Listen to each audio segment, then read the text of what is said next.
Hola, ¿cómo están? En el tema de hoy vamos a dejar algunos lineamientos planteados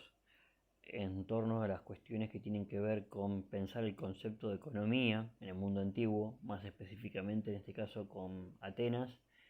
y el vínculo que este término implica para pensar el desarrollo de la polis en la transición del siglo VI al V y por supuesto en torno a la crisis que se va a desatar en el siglo IV luego de la guerra del Peloponeso. Bien, como primer lugar es importante volver sobre lo trabajado anteriormente y recordar que en el proceso de conformación de la polis, en la transición del siglo IX al VIII y del VIII al VII, se puede apreciar que en el proceso de integración política de las comunidades también se fue dando un proceso de exclusión y asimetría en detrimento de un grupo de sectores sociales que se encontraron marginados no solo desde un punto de vista económico, sino que también el mismo entendido como político. Esto es decir, aquellos que quedaron bajo la situación de servidumbres por deuda o algún tipo de sujeción producto de haber perdido la tierra, como vimos en el caso de Esparta a través de la conquista de los mesenios, o en el caso de Atenas, producto de las transformaciones que se fueron dando y que en el siglo VI fueron resueltas por Solón. Teniendo en cuenta este último punto, hay que volver a remarcar que en la transición del siglo VII al VI aparecen en el mundo helénico en diversas ciudades la figura de los legisladores, que tienen como finalidad no solo democratizar las estructuras políticas de la ciudad mejor dicho, implementar un conjunto de estructuras normativas para tratar de equilibrar el poder político entre los grupos de campesinos medios o políticos y de los sectores aristocráticos, sino que esto también tuvo impacto en la posibilidad de desandar la situación de la servidumbre por deudas. En el caso específico que nos interesa destacar, que es el de Atenas, que es un poco donde nos vamos a ir metiendo para afinar el tema en relación al desarrollo que tiene la ciudad en el siglo V, es destacar que las reformas de Solón, una de las medidas que tienen es la de levantar esta situación de servidumbre por deudas bajo esa máxima de Solón, que es la de que ningún griego puede esclavizar a otro griego, y que a partir de aquí lo que vemos es que progresivamente esas tierras que necesitan fuerza de trabajo para seguir el trabajo de, la, de las tierras que habían quedado bajo el control de los grupos aristocráticos o más poderosos de la ciudad, va a ser progresivamente reemplazada por la de los esclavos. Esto es importante, eh, así también lo plantea Finlay, porque es de alguna manera el proceso de formación de un sistema esclavista en el mundo helénico, una suerte de salida transitoria y parcial a los conflictos políticos que se fueron dando en torno a la ciudad en el periodo arcaico y se condensaron y resolvieron en el siglo VI. Esto quiere decir la aparición de una nueva figura, que es la del esclavo mercancía, es decir, el esclavo que se compra luego de un proceso de campaña militar o racia, al ser capturado en algún enclave o en algún espacio de la ciudad, en lo que sería el espacio público, mercado, y este pasa a trabajar las tierras junto con su dueño o a trabajar en algún tipo de sector de artesanal o talleres que se ocupaban los mismos en los espacios urbanos. En el caso de Atenas, pero también extensivo al mundo griego, la esclavitud se puede pensar como sistema desde el punto de vista que está estructurada y articulada en torno a la ciudad y ocupa un lugar central en la producción, pero no estamos frente a las condiciones que después vamos a ver en el segundo cuatrimestre en relación a lo que ocurre con Roma. Esto es importante tenerlo en cuenta porque en este caso la situación es completamente distinta. No vamos a tener grandes fincas, grandes estructuras agrarias, sino que nos vamos a encontrar con que la producción, la distribución de los esclavos es mucho más acotada,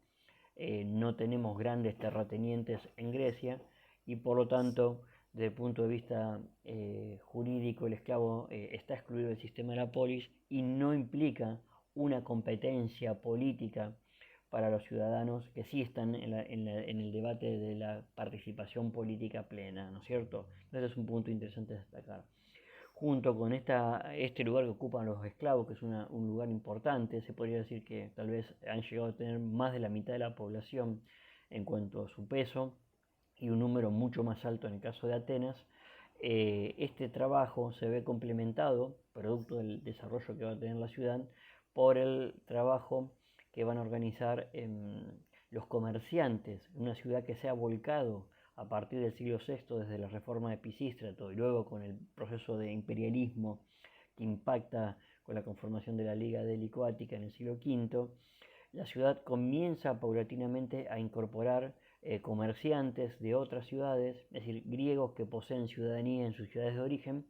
pero que se ven excluidos de la misma al estar en Atenas. Por lo tanto, esto es un punto muy interesante porque estos individuos cumplen un lugar muy importante para la actividad económica de la ciudad, que ahora está volcada principalmente al mar,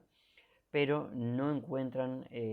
incorporación en la estructura política, sino que la ciudad, como plantea Ginestri Rosell, va a buscar distintos tipos de mecanismos para tratar de incorporarlos a la vida pública, aunque no así a la vida de carácter político. El otro punto que es central en torno a lo que plantea Mirón Pérez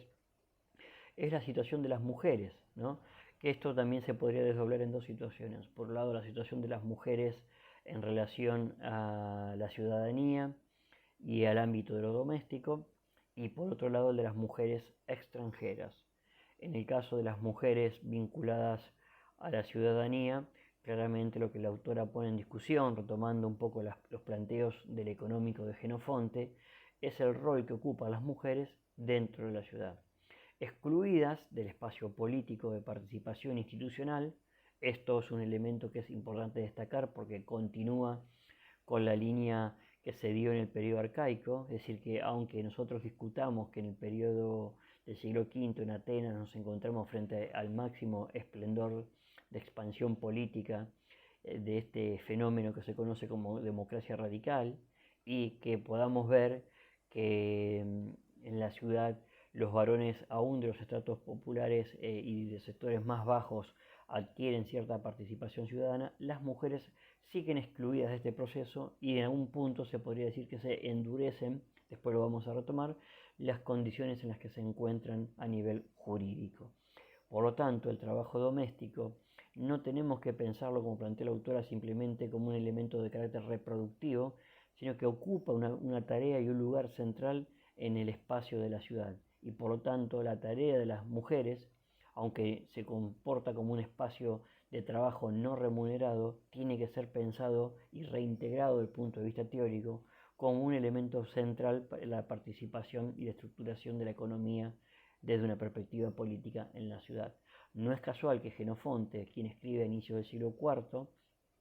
en su obra retoma los ideales que se encontraban en torno a la epopeya homérica, en el lugar que tiene que ocupar la mujer en el oikos. Justamente es él quien construye este término de oikonomía, es decir, la idea de la organización de la casa como lugar central para la estructuración de la polis y de la cotidianidad de este espacio que se contrapone con el espacio público. Y acá lo que Jenofonte está haciendo jugar,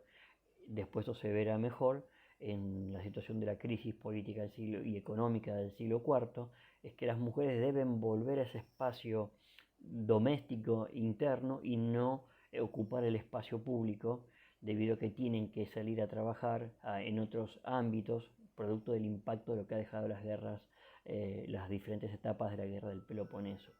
Y en esta cuestión de la mujer y el espacio público y el vínculo de los trabajos, se abre otro debate muy interesante en torno al lugar que tienen que ocupar o que ocupa como debate para nosotras y nosotros, para pensar la polis de una manera integral, la prostitución. Es decir, que la misma está construida en su característica principal por mujeres extranjeras y encontramos diversas variedades de esta práctica, y la figura de Aspasia se encuentra vinculada a esta situación, primero por lo que nos informa Aristófanes en Arcarniense, pero también si esto lo ligamos con algo que vamos a ver después, en la mirada de Demóstenes en Contranera, lo que podemos saber, o sea, digo después porque es una cuestión del siglo IV y no del V, como la figura de Aspasia, lo que se puede ver es que en gran parte la representación que los intelectuales griegos hacen del lugar que ocupa la prostitución y las mujeres que ocupan estas tareas no es una mirada objetiva, sino que tiene como finalidad ser una forma admonitoria de la posibilidad de que las mujeres ocupen un espacio que no es el del ámbito doméstico, sirve para poner una contraposición entre mujer extranjera y mujer ciudadana, y por supuesto también para reforzar, así como lo hace el teatro a través de las figuras femeninas que se construyen en el mismo, la idea de que la actividad de las mujeres debe estar circunscripta al ámbito del hogar. Por último, es de destacar que también será recién con el siglo IV, con Aristóteles, cuando a través de su obra, también económica e intelectual, se configure la idea del esclavo y su vínculo con el bárbaro y la legitimidad de éste para ocupar ese lugar de esclavitud y de sujeción política y económica dentro del ámbito de la polis. Por lo tanto, pensar la diversidad de espacios económicos, de tareas productivas que se construyen en la ciudad, tenemos que pensarla con una amplia gama de individuos que se encuentran excluidos de la participación política. Esclavos, esclavas, extranjeros, extranjeras y mujeres ciudadanos. Esto es un punto importante para pensar cómo la perspectiva política de la ciudad tiene que ser articulada con una perspectiva económica, ser mirada de una forma integral y repensar cómo podemos ver a la mujer en el mismo desde un lugar que sea distinto. Corrernos de la mirada solamente desde el ámbito de lo reproductivo y pensar a las mujeres en el ámbito productivo y político en el interior de la ciudad. Les mando un abrazo.